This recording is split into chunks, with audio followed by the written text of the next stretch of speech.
सभी दोस्तों को सलाम नमस्कार। एक बार फिर से स्वागत है आपका स्टडी 11 में। मैं हाजिर हूं नदीम आपके साथ एमसीक्यूज ऑन करंट अफेयर्स 15 अगस्त 2021 को लेकर के।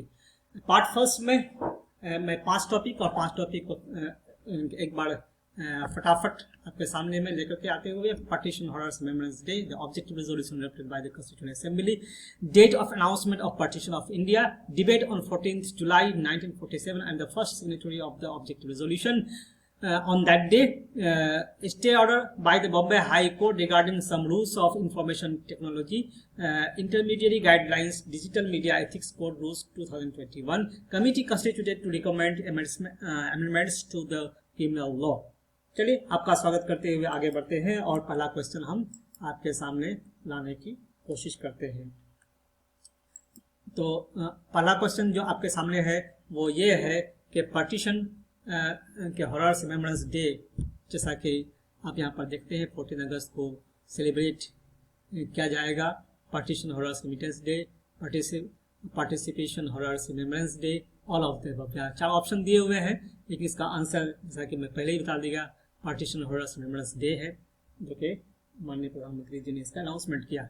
जी हाँ, नेक्स्ट क्वेश्चन जो आपका यहाँ पे है वो है आपका कि on which date the partition of India was announced, the 14th July 1946, 14th August 1946, 3rd June 1947, 14th August 1947. The answer is 3rd June 1947। जैसा कि आपको माउंट बेटन प्लान के बारे में मालूम ही होगा। माउंट बेटन प्लान जो आया था वो 2 बातों को लेकर के वो आया था। पहला जो था वो था कि पार्टीशन ऑफ इंडिया हो जाएगा, और दूसरा यानी कि 2 नेशन थ्योरी था, और दूसरा था कि इंडिया को आज़ादी दी जाएगी। ये 2 पॉइंट पर मेनली फोकस था। तो ये 3rd जून को आया। जी हाँ, तो चूंकि पेपर में आया था 14 अगस्त को, जो हमारे माननीय प्रधानमंत्री जी ने अनाउंस किया था, और उस अनाउंस के बाद काफ़ी हलचल मची, और फिर पार्टीशन हॉरर्स रिमेम्बरेंस डे के रूप में जो 14 अगस्त को मनाने का अनाउंसमेंट हो गया। प्रधानमंत्री जी का जो कहना था कि Partition's pains can never be forgotten. Millions of our sisters and brothers were displaced and many lost their lives due to mindless hate and violence. In memory of the struggles and sacrifices of our people, 14th August will be observed as Partition Horror Remembrance Day.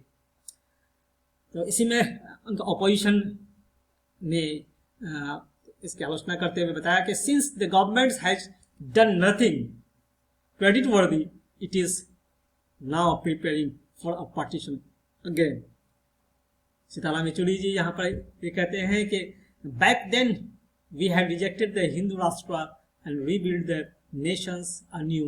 The Prime Minister wants us to relieve the horrors to stop communal passions. बहरहाल जो भी हो, जो ministry of home affairs ने इसको ये announce किया, और फिर यहाँ पर जो बात हुई वो यही था कि भारत के वर्तमान और भावी पीढ़ियों को विभाजन के दौरान भारत के लोगों द्वारा झेले गए दर्द और पीड़ा की याद दिलाने के लिए विभाजन भयावह स्मरण दिवस मनाया जाएगा। जी हाँ, तो गजट का प्रकाशन भी हो गया, और फिर इसके नोटिफिकेशन में ये कहा गया कि where is the people of India while celebrating the आज़ादी का Amrit Mahotsav, salute those sons and daughters of our beloved motherland who had to sacrifice their lives during the partition of India. जी हाँ, यानी जबकि भारत के लोग आज़ादी का अमृत महोत्सव मनाते हुए हमारी प्यारी मातृभूमि के उन बेटों और बेटियों को सलाम करते हैं जिन्हें भारत के विभाजन के दौरान अपने प्राणों की आहुति देनी पड़ी। चलिए सर, नेक्स्ट हम आते हैं और फिर आते हैं तीसरा क्वेश्चन कि फाइंड द करेक्ट स्टेटमेंट। जी हाँ, जब ये अनाउंसमेंट हुआ तो बहुत सारे आर्टिकल्स इसमें आ गए हिंदू में, और फिर हमने वहां से क्वेश्चंस आपके लिए लेकर के तैयार किया। और फिर आइए find the correct statement. The objective resolution was moved by Jawaharlal Nehru in the constituent assembly. दूसरा है the resolution was adopted by the assembly on 22nd January 1947. The fundamental source of philosophy of Indian Constitution is the objective resolution. तो ये 3 statement है objective resolution के लिए, तो तीनों सही है कि नहीं है, ये यानी 4th ऑल आर करेक्ट। तो answer is all are correct. तो एक बार फिर से थोड़ा सा कि आपको याद ही होगा कि जो रिजोल्यूशन लाए गए थे जवाहरलाल नेहरू लाए थे और 22 जनवरी को इसको अडॉप्ट किया गया कॉन्स्टिट्यूशन असेंबली द्वारा, और ये fundamental source of the philosophy of Indian constitution ये है ऑब्जेक्टिव रेजोल्यूशन। तो ये चारों ऑप्शन सही है। नेक्स्ट हम आते हैं और हम देखते हैं क्वेश्चन नंबर 4।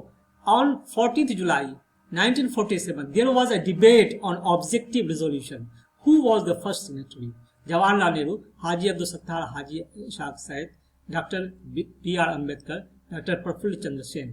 तो यहाँ पर आंसर होगा सर डॉक्टर यानी कि हाजी अब्दुल सत्तार, हाजी इशफाक सैयद।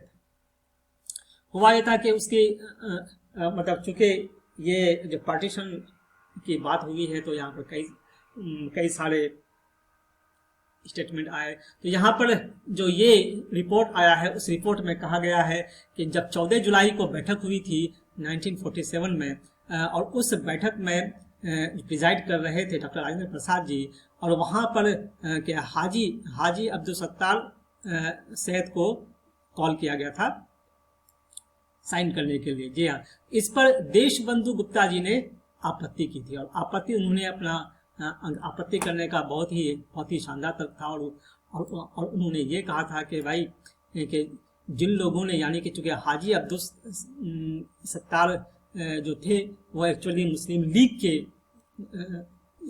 लीग पार्टी से चुने हुए थे, वहाँ पे आए थे और जो कि मलाबार के वो अध्यक्ष भी थे मुस्लिम लीग के।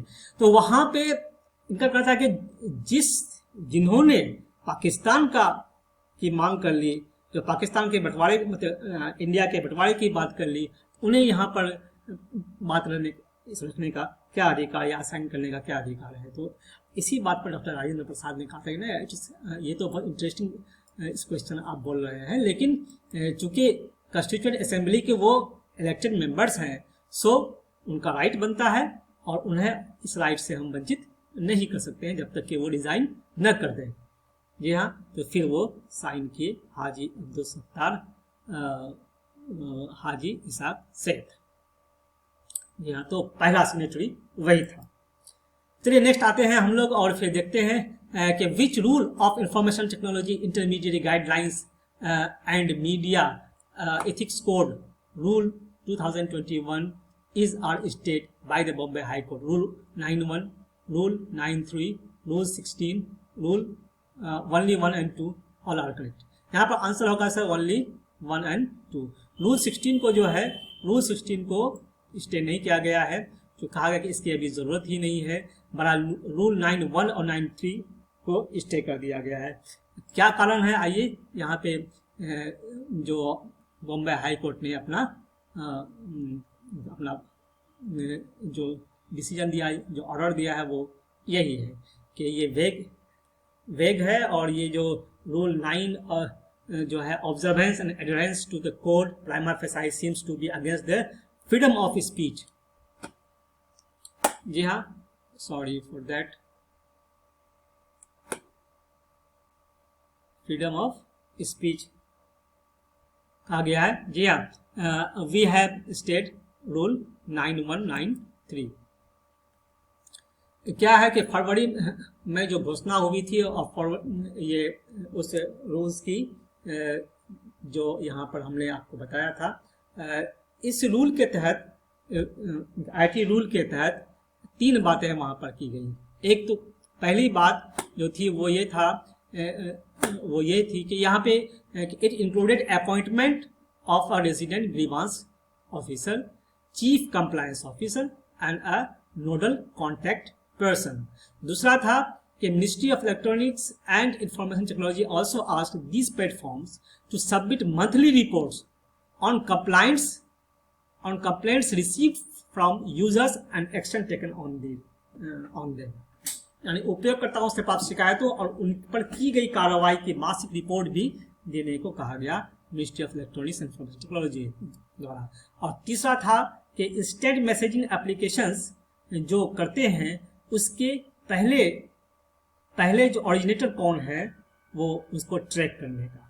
तो ये 3 बातें वहाँ कही गई थी। इसने में और 9.3 में जो प्रावधान है वो एक बार फिर से आपको बता दें कि that a publisher shall observe and adhere to the code of ethics under the rules, यानी कि रूल्स के तहत के इस पब्लिशर को उस कोड ऑफ एथिक्स को ऑब्जर्व और एडहेयर करना पड़ेगा, उसका पालन करना पड़ेगा। और तीसरा 9.3 क्या कहता है कि आचार संहिता के पालन के लिए त्रिस्तरीय संरचना, जैसा कि हमने बताया कि includes self-regulation by publishers, self-regulation by regulating bodies of the publishers, and an oversight mechanism by the central government, और केंद्र सरकार द्वारा एक निरीक्षण तंत्र शामिल है।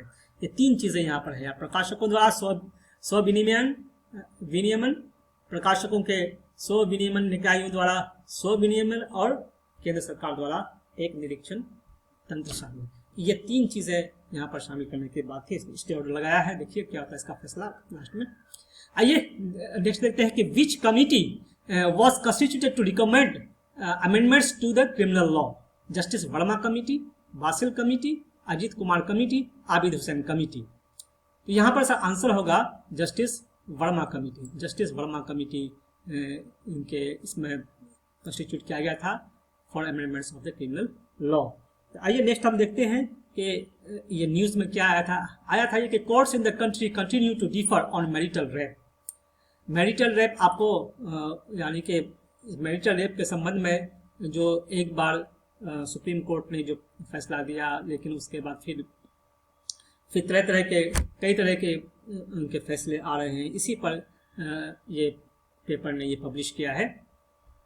चलिए ज़्यादा इस पर बात नहीं करते हुए हम आपके साथ कुछ कमिटीज़ के बारे में जो वहाँ पर जिक्र किया गया कि Abhijit Sen committee long term food policy के लिए है, the Abid Hussain committee on small scale industries के लिए है, Ajit Kumar committee army pay scale के लिए था, और Athreya committee restructuring of IDBI था, बासल कमेटी बैंकिंग सुपरविजन के लिए था, और Bhurelal committee increase in motor vehicle tax था। तो दैट्स ऑल पार्ट फर्स्ट के लिए हम आपके लिए इतना ही लाए हैं। Thanks for watching and wait for the next part. जी हाँ, नेक्स्ट पार्ट के लिए आप वेट करें, तब तक के लिए हमें इजाज़त दें। Have a good